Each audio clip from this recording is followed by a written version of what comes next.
Good evening, dear listener. Thank you, as always, for continuing to support this venture of mine. I have just one letter for you this evening, but it is quite a long one and quite a lot happens in it. And I think it's worth adding before I start that a lot of people compare Fanny Burney to Jane Austen, but I think she has a very different tone to Austen, even though some of the plots are similar in some respects. Burney is very much 18th century and has a kind of vigour about her that Austen doesn't, and you'll see the kind of plot and events that take place in this section are not ones I think you'd find on the page of an Austen novel. Letter the 16th. Evelina to the Reverend Mr. Villiers. Queen Anne Street, Thursday morning, 14th April. Before our dinner was over yesterday, Madame Duval came to tea, though it will lessen your surprise to hear that it was near 5 o'clock, for we never dine till the day is almost over. She was asked into another room while the table was cleared, and then was invited to partake of the dessert. She was attended by a French gentleman, whom she introduced by the name of Monsieur Dubois. Mrs. Mirvan received them both with her usual politeness, but the captain looked very much displeased, and after a short silence very sternly said to Madame Duval, "Pray, who asked you to bring that there spark with you?" "Oh," cried she, "I never go nowhere without him." Another short silence ensued, which was terminated by the captain's turning roughly to the foreigner and saying, "Do you know, Monsieur, that you're the first Frenchman I ever let come into my house?" Monsieur Dubois made a profound bow. He speaks no English, and understands it so imperfectly that he might, possibly, have imagined he received a compliment. Mrs. Mirvan endeavoured to divert the captain's ill humour by starting new subjects, but he left to her in all the trouble of supporting them, and leant back in his chair in gloomy silence, except when any opportunity offered of uttering some sarcasm upon the French. Finding her efforts to render the evening agreeable were fruitless, Mrs. Mirvan proposed a party to Ranelagh. Madame Duval joyfully consented to it, and the captain, though he railed against the dissipation of the women, did not oppose it, and therefore Maria and I ran upstairs to dress ourselves. Before we were ready, word was brought us that Sir Clement Willoughby was in the drawing-room. He introduced himself under the pretence of inquiring after all our healths, and entered the room with the easy air of an old acquaintance, though Mrs. Mirvan confesses that he seemed embarrassed when he found how coldly he was received, not only by the captain, but by herself. I was extremely disconcerted at the thought of seeing the man again, and did not go downstairs till I was called to tea. He was then deeply engaged in a discourse upon French manners with Madame Duval and the captain, and the subject seemed so entirely to engross him, that he did not at first observe my entrance into the room. Their conversation was supported with great vehemence, the captain roughly maintaining the superiority of the English in every particular, and Madame Duval warmly refusing to allow of it in any, while Sir Clement exerted all his powers of argument and of ridicule to second and strengthen whatever was advanced by the captain, for he had the sagacity to discover that he could take no method so effectual for making the master of the house his friend as to make Madame Duval his enemy.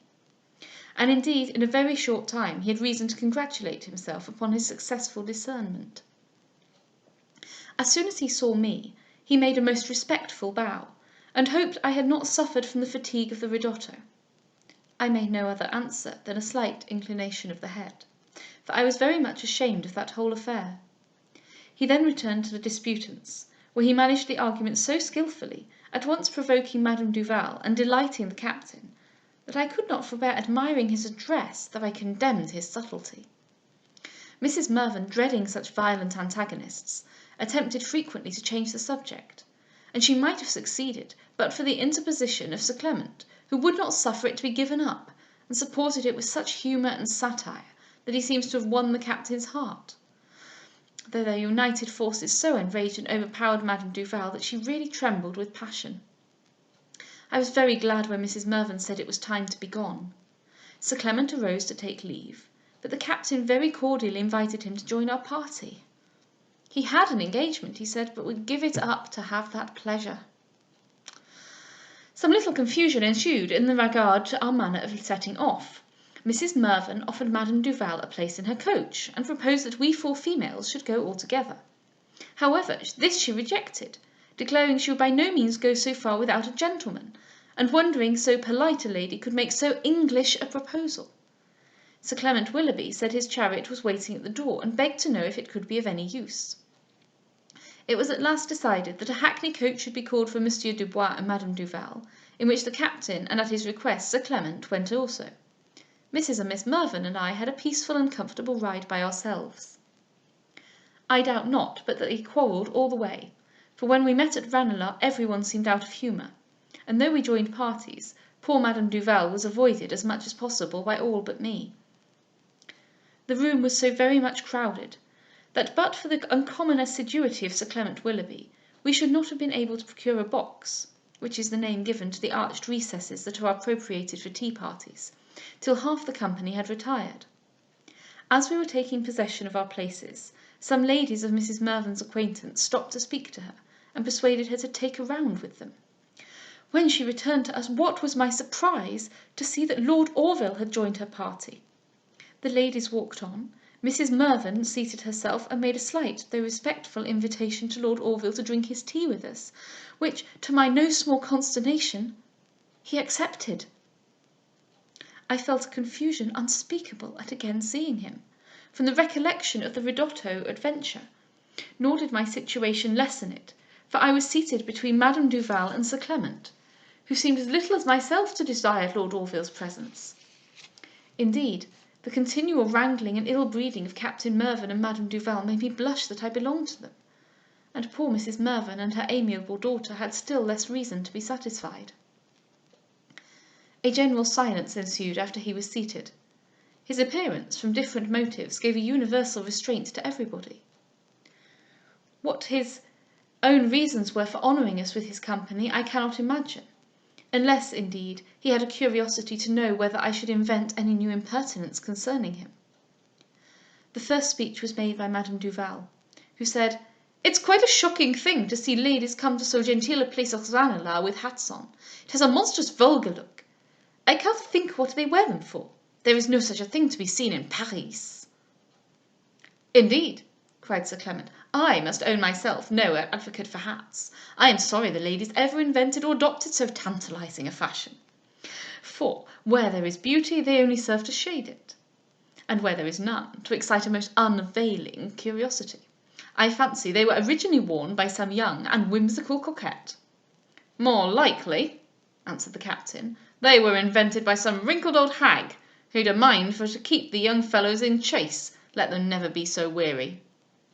"I don't know what you may do in England," cried Madame Duval, "but I know in Paris no woman need be at such a trouble as that, to be very genteel taken notice of." "Why, will you pretend for to say," returned the captain, "that they don't distinguish the old from the young there, as well as here?" "They don't make no distinguishments at all," said she. "They're vastly too polite." "More fools they!" cried the captain sneeringly. "Would to heaven," cried Sir Clement, "that for our own sakes we Englishmen too were blessed with so accommodating a blindness." "Why the devil do you make such a prayer as that?" demanded the captain. "Them are the first foolish words I've heard you speak, and I suppose you're not much used to that sort of work. Did you ever make a prayer before, since you were a sniveller?" "Ay, now," cried Madame Duval, "that's another of the unpoliteness of you English, to go to talking of such things as that. Now in Paris, nobody never says nothing about a religion, no more than about politics." "Why then," answered he, "it's a sign they take no more care of their souls than of their country, and so both one and t'other go to old Nick." "Well, if they do," said she, "who's the worse, so long as they don't say nothing about it? It's the tiresomest thing in the world to be always talking of them sort of things, and nobody that's ever been abroad troubles their heads about them." "Pray then," cried the captain, "since you know so much of the matter, be so good as to tell us what they do trouble their heads about. Hey, Sir Clement, hadn't we a right to know that much?" "A very comprehensive question," said Sir Clement, "and I expect much instruction from the lady's answer." "Come, madam," continued the captain, "never flinch. Speak at once, don't stop for thinking."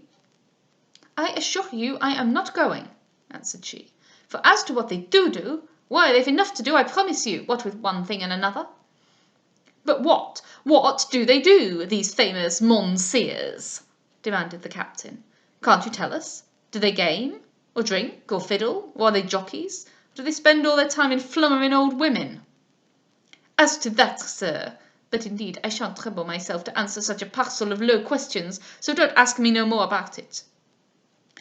And then, to my great vexation, turning to Lord Orville, she said, "Pray, sir, was you ever in Paris?" He only bowed. "And pray, sir, how did you like it?" This comprehensive question, as Sir Clement would have called it, though it made him smile, also made him hesitate. However, his answer was expressive of his approbation.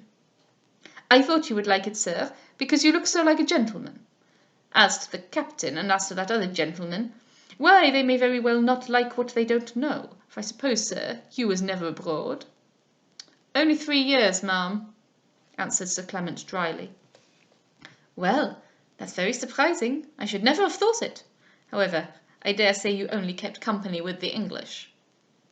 "Why, pray, who should he keep company with?" cried the captain. "What, I suppose you'd have ashamed of him of his own nation, like some other people not 1,000 miles off, on purpose to make his own nation ashamed of him?" "I'm sure it would do you a very good thing if you'd go abroad yourself." "How will you make that out, madam? Come, please to tell me, where do you be the good of that?" "Where? Why, a great deal. They'd make quite another person of you." "What, I suppose you'd have had me learn to cut capers, and dress like a monkey, and palaver in French gibberish, hey, would you, and powder and daub, and make myself up like some other folks?" "I would have you learn to be more politer, sir, and not to talk to ladies in such a rude, old-fashioned way as this. You, sir, as have been in Paris," again addressing herself to Lord Orville, "can tell this English gentleman how he'd be despised if he was to talk in such an ungenteel manner as this before any foreigners. Why, there isn't a hairdresser, nor a shoemaker, nor nobody, that wouldn't blush to be in your company."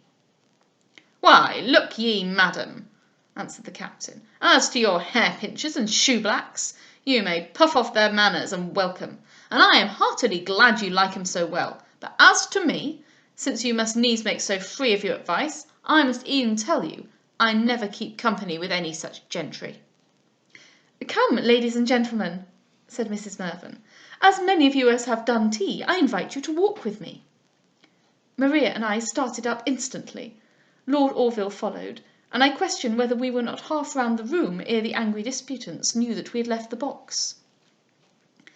As the husband and Mrs. Mirvan had borne so large a share in this disagreeable altercation, Lord Orville forbore to make any comments upon it, so that the subject was immediately dropped, and the conversation became calmly sociable and politely cheerful, and to everybody but me must have been highly agreeable. But as to myself, I was so eagerly desirous of making some apology to Lord Orville for the impertinence of which he must have thought me guilty at the ridotto, and yet so utterly unable to assume sufficient courage to speak to him concerning an affair in which I had so terribly exposed myself, that I hardly ventured to say a word all the time we were walking. Besides, the knowledge of his contemptuous opinion haunted and dispirited me, and made me fear he might possibly misconstrue whatever I should say. So that, far from enjoying a conversation which might at any other time have delighted me, I continued silent, uncomfortable, and ashamed. Oh, sir, shall I ever again involve myself in so foolish an embarrassment? I am sure that if I do, I shall deserve yet greater mortification. We were not joined by the rest of the party till we had taken 3 or 4 turns round the room, and then they were so quarrelsome that Mrs. Mirvan complained of being fatigued and proposed going home. No one dissented. Lord Orville joined another party, having first made an offer of his services, which the gentleman declined, and we proceeded to an outward room where we waited for the carriages. It was settled that we should return to town in the same manner we came to Ranelagh, and accordingly Monsieur Dubois handed Madame Duval into a hackney coach, and was just preparing to follow her, when she screamed and jumped hastily out, declaring she was wet through all her clothes. Indeed, upon examination, the coach was found to be in a dismal condition, for the weather proved very bad, and the rain had, though I know not how, made its way into the carriage. Mrs. and Miss Mirvan and myself were already disposed of as before, but no sooner did the captain hear this account Then, without any ceremony, he was so civil as to immediately take possession of the vacant seat in his own coach, leaving Madame Duval and Monsieur Dubois to take care of themselves. As to Sir Clement Willoughby, his own chariot was in waiting. I instantly begged permission to offer Madame Duval my own place, and made a motion to get out, but Mrs. Mirvan stopped me, saying that I should then be obliged to return to town with only the foreigner or Sir Clement. "Oh, never mind the old beldame," cried the captain. "She's weatherproof, I'll answer for her. Besides, as we are all, I hope, English, well, she'll meet with no worse than she expects from us." "I do not mean to defend her," said Mrs. Mirvan, "but indeed, as she belongs to our party, we cannot with any decency leave the place till she is by some means accommodated." "Lord, my dear," cried the captain, whom the distress of Madame Duval had put into very good humour, "why, she'll break her heart if she meets with any civility from a filthy Englishman." Mrs. Mirvan, however, prevailed, and we all got out of the coach to wait till Madame Duval could meet with some better carriage. We found her, attended by Monsieur Dubois, standing amongst the servants, and very busy wiping her negligée, and endeavouring to save it from being stained by the wet, as she said it was a new Lyons silk. Sir Clement Willoughby offered her the use of his chariot, but she had been too much piqued by his raillery to accept it. We waited some time, but in vain, for no hackney coach could be procured. The captain at last was persuaded to accompany Sir Clement himself, and we 4 females were handed into Mrs. Mirvan's carriage, though not before Madame Duval had insisted upon our making room for Monsieur Dubois, to which the captain only consented in preference to being incommoded by him in Sir Clement's chariot. Our party drove off first. We were silent and unsociable, for the difficulties attending this arrangement had made everybody languid and fatigued. Unsociable, I must own, we continued, but very short was the duration of our silence, as we had not proceeded 30 yards before every voice was heard at once, for the coach broke down. I suppose we concluded, of course, that we were all half killed by the violent shrieks that seemed to come from every mouth. The chariot was stopped, the servants came to our assistance, and we were taken out of the carriage without having been at all hurt. The night was dark and wet, but I had scarce touched the ground when I was lifted suddenly from it by Sir Clement Willoughby, who begged permission to assist me, though he did not wait to have it granted, but carried me in his arms back to Ranelagh. He inquired very earnestly if I was not hurt by the accident. I assured him I was perfectly safe and free from injury, and desired he would leave me and return to the rest of the party, for I was very uneasy to know whether they had been equally fortunate. He told me he was happy in being honoured with my commands and would joyfully execute them, but insisted upon first conducting me to a warm room, as I had not wholly escaped being wet.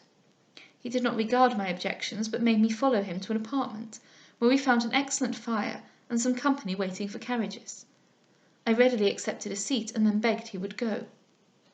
And go indeed he did, but he returned in a moment, telling me that the rain was more violent than ever, and that he had sent his servants to offer their assistance and acquaint the Mirvans of my situation. I was very mad that he would not go himself, but as my acquaintance with him was so very slight, I did not think it proper to urge him contrary to his inclination. Well, he drew a chair close to mine, and after again inquiring how I did, said in a low voice, "You will pardon me, Miss Anville, if the eagerness I feel to vindicate myself induces me to snatch this opportunity of making sincere acknowledgments for the impertinence with which I tormented you at the last ridotto. I can assure you, madam, I have been a true and sorrowful penitent ever since. But shall I tell you honestly what encouraged me to—" He stopped, but I said nothing, for I thought instantly of the conversation Miss Mirvan had overheard, and supposed he was going to tell me himself what part Lord Orville had borne in it, and really I did not wish to hear it repeated. Indeed, the rest of his speech convinces me that such was his intention, with what view I know not, except to make a merit of his defending me. "And yet," he continued, "my excuse may only expose my own credulity and want of judgment and penetration.